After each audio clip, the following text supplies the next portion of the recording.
May mga sandaling dumadaan na tila'y may mahika, mga saglit na hindi mo inaasahang magbabago ng iyong pananaw sa buhay. Isang sulyap, isang titig, at biglang nagiging sentro ng mundo mo ang isang tao na dati hindi mo kilala. Bawat galaw, bawat salita parang sinadya ng tadhana na makuha ang iyong atensyon. Sa mga pagkakataong ito, hindi mo maiwasang magtanong, paano kung ito na ang simula ng isang bagay na hindi mo inaasahan? Paano kung ang taong ito, na ngayoy tila estranghero pa sa iyong buhay, ay siya ring magiging dahilan ng iyong ngiti at pananabik? Ngunit sa likod ng kilig at saya, naroon din ang kaba. Ang takot na baka sa kabila ng lahat ng pagkakataong ipinagkaloob, mayroong hindi masabi, hindi magawa. Kaya't narito ka ngayon, umaasang may magaganap, umaasang hindi ka iiwan ng pagkakataon bago matapos ang gabi.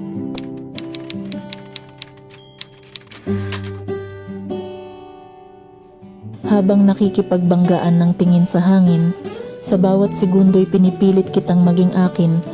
Kaya mga pagkakataon ay di ko palalampasin dahil baka sa isang sulyap tayo'y magtagpo rin. Kahit ngayon pa lang ang ating unang pagkikita, sa puso ko'y may kakaiba akong nadarama. Kaya kahit mali man, pero sa tingin ko ay tama. Sa mga mata ko parang ayaw na kitang mawala. Alam kong ako ay magsisisi sa huli kapag di ka makausap bago matapos ang gabi. Dahil sa bawat salitang sinasabi ng iyong labi, ako ay parang sa iyo, nadadala na lang lagi.